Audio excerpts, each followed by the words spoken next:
Elisângela, Cláudio, Karina, Aline, Júlia, Delmar, Lankoski, Joel, o Luan, Léo, Blanca, bom dia, lindo dia, quarta-feira, um dia especial, valorize, seja sábio, aliás, é no valorizar o dia, é no contar os dias, é no dar valor a cada dia, que nós alcancemos, conquistemos, construímos coração sábio. Está aí a maneira de ver a vida, porque nós é que escolhemos como ver. Vamos ver positivamente ou negativamente. A vida oferece os dois. Deus não impõe, Ele propõe, e tudo está diante de nós, como bênção e como maldição.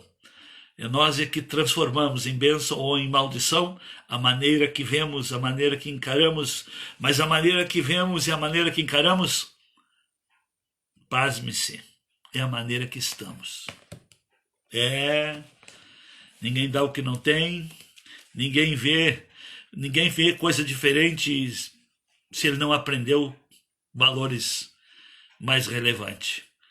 Então é a nossa construção de vida é que tem os conceitos para avaliarmos as coisas que diante de nós se apresentam.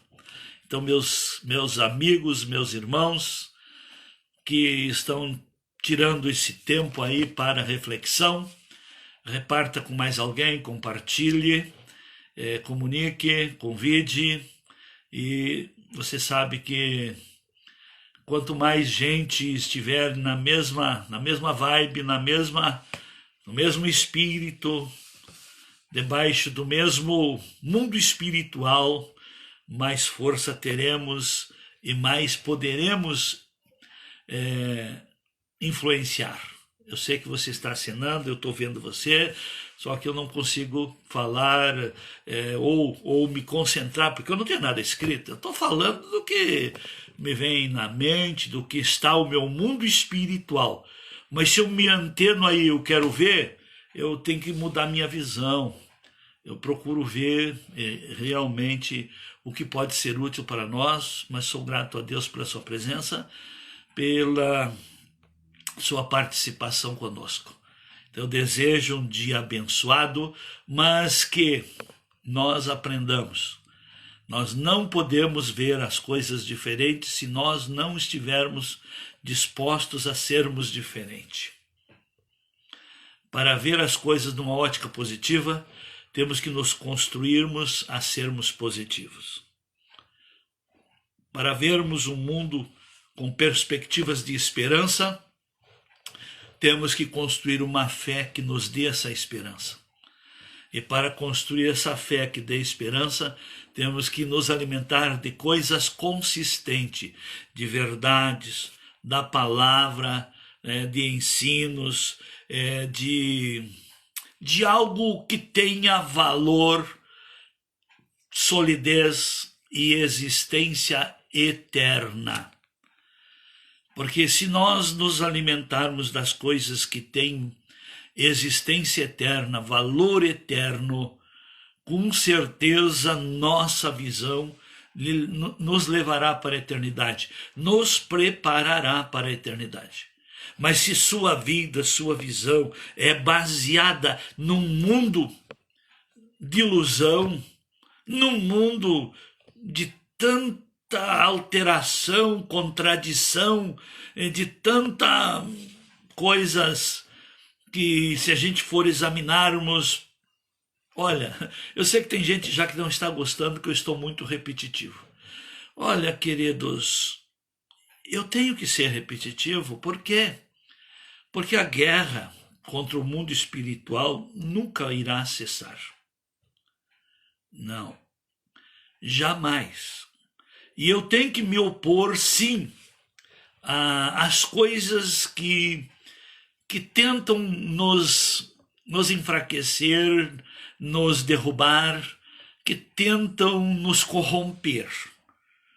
Então, por exemplo, eu lhe aconselho a você ir mais fundo, porque a pior coisa é ser um cristão meia boca. O que é um cristão meia boca?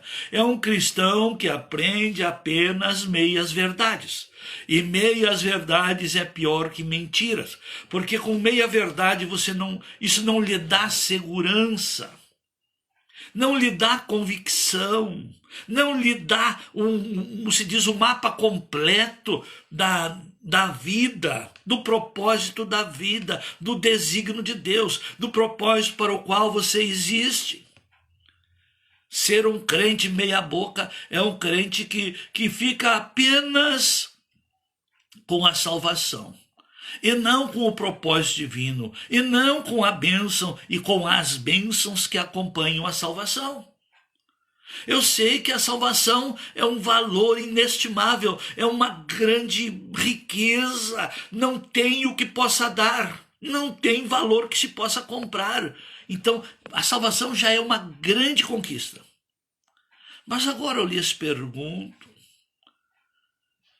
será que Deus fica alegre com você em apenas salvar você?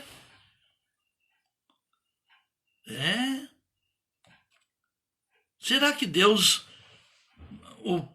o projeto que Ele fez para com a sua vida, não é um projeto de gestão, de governo, de um propósito, de gestão de seu reino aqui na terra, de através de você, através de seus filhos, Deus através de seus filhos, trazer e tornar conhecida a sua glória, a sua riqueza, a sua sabedoria, o seu propósito, a sua misericórdia, a sua benevolência, o seu amor, os seus padrões de justiça.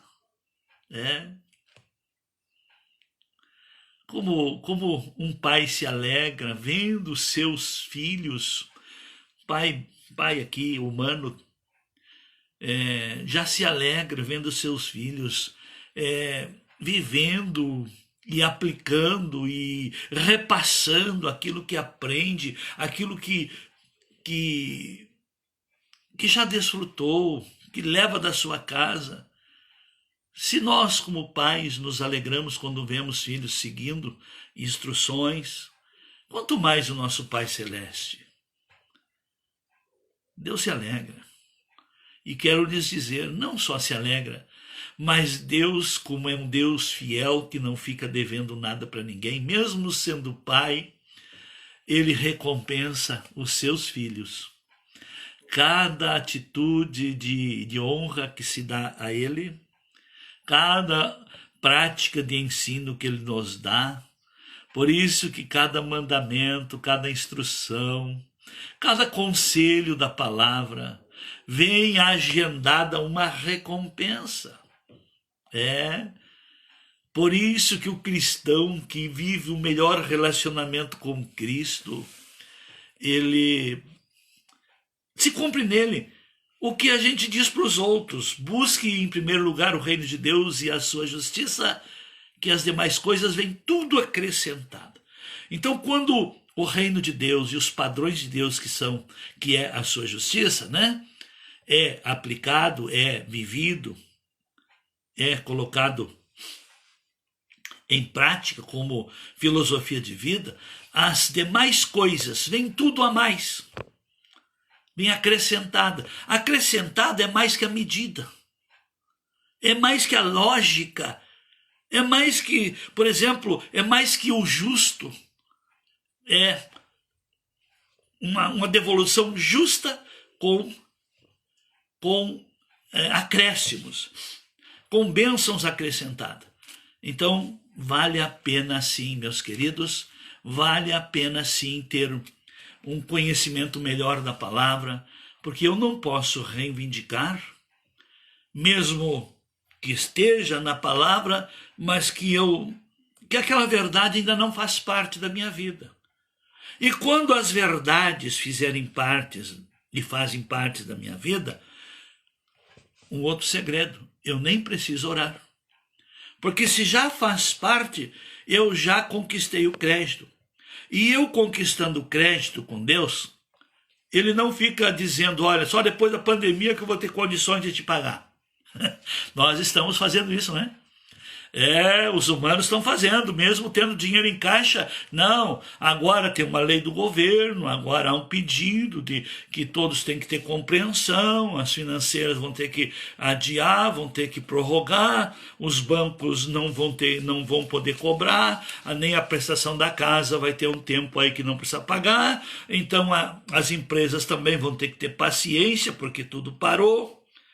Mas infelizmente quem pode não está honrando. Por quê?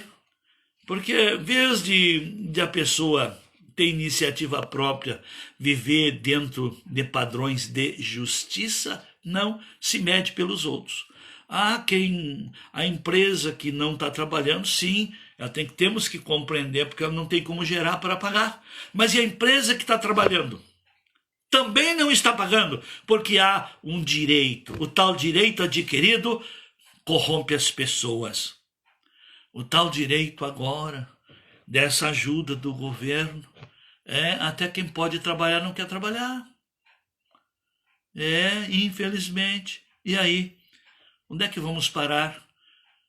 Esse é o modelo do mundo, isso não é o modelo de cristão, isso não é a inspiração que eu passo, isso não são as convicções que eu tenho, isso não é resultado dos ensinos que eu dou. Não, de forma nenhuma. Nós temos que sermos justos, temos que sermos práticos. Olha, um texto interessante aqui da palavra, Hebreus capítulo 2, versículo 1. Que diz aqui, como título na minha Bíblia, diz assim, o perigo da negligência. Queridos, e agora não é só diante da empresa, diante do banco, diante do credor, diante até do pastor, diante da igreja. Estamos em calamidade. Então, nessa calamidade, a ordem é ficar em casa. A calamidade é com respeito aí fora, mas no seu interior jamais deverá entrar em calamidade. Porque se você deixar sua vida espiritual entrar em calamidade, você está sendo preparado para o inferno. Mas se o seu interior não entrar em calamidade e você fizer aquilo que você pode fazer, aquilo que você tem capacidade para fazer, aquilo que você tem liberdade para fazer, quero lhes dizer, não foi criado limites do relacionamento com Deus. O relacionamento com Deus, porque os verdadeiros adoradores, Jesus disse para aquela mulher samaritana que os verdadeiros adoradores adorarão ao Pai em espírito e em verdade. Mas pastor, eu faço isso. E quando se faz isso, ninguém vê. Ninguém vê mesmo. Sim, dá para ver quem adora em espírito e em verdade. Porque quem adora em espírito e em verdade não se alimenta dessa mídia podre. Não se alimenta e não tem aliança com ideologias malignas. Quem adora em espírito e em verdade desenvolve o temor a Deus. E quem desenvolve o temor a Deus ama a casa do Senhor. Quem desenvolve o temor a Deus tem prazer em estar na casa do Senhor. Quem desenvolve o temor a Deus ama o seu próximo. Quem desenvolve o temor a Deus luta pela vida. Quem desenvolve o temor a Deus reparte o seu pão com o faminto. Quem desenvolve o temor a Deus não fala mal do seu próximo. Quem desenvolve o temor a Deus com certeza tem um relacionamento pessoal com o Senhor, e é no relacionamento pessoal com o Senhor que nós somos fortalecidos, que nós temos essa coragem e nós conseguimos discernir essas coisas, porque a guerra hoje é espiritual, não é o Covid. Covid foi justamente algo que foi criado, porque através dele foram criadas medidas para desestruturar sua vida nas 3 áreas. Espiritual, porque ele afastou do convívio no corpo chamado igreja. Para atingir sua vida material, que ele trancafiou dentro de casa e fechou estabelecimentos de indústria e comércio. Eu acho engraçado que de graça não tem nada nisso. A saúde e a segurança pública, ninguém frouxou nada e ninguém foi dispensado e não fechou nada. Olha a contradição dessas medidas, essas medidas aí insanas. Você tem que ficar em casa por causa do coronga, nem é uma corona, é coronga. E os que estão presos tem que sair, tem que ter liberdade. Agora eu pergunto, meus irmãos inteligentes, me ajude a pensar, me ajude a ver essa coisa aqui. Quem saiu das prisões estão em casa ou voltaram para o serviço, a serviço do diabo? O serviço dado pelo diabo, que é roubar, matar, assaltar, sequestrar, corromper. Olha essas linhas esquerdistas, as contradições que criam. Olha essas coisas que vêm do mundo, no que dá? Tudo em contradições. Por exemplo, a saúde e a segurança pública têm que trabalhar para nos proteger. Os presos não podem ficarem presos para cumprir a sua pena. Os da segurança pública e os da saúde têm que cumprir o seu dever trabalhando. E ainda mais, cuidando dos doentes. Os da saúde e os da segurança, cuidando da população dos malandros. Eles têm que trabalhar. Mas os malandros que estavam lá, que tinham que cumprir pena.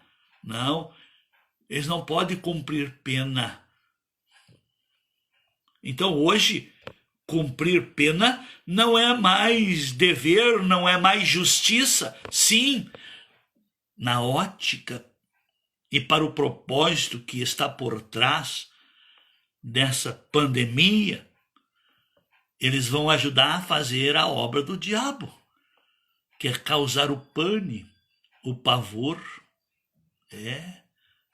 Eu ouvi numa reportagem de um dos nossos governadores extremados lá do norte do nosso país, que soltaram os prisioneiros, os da prisão, e aconselharam eles ficarem nas paradas de ônibus, para o povo não sair para a rua, para o povo não sair viajar.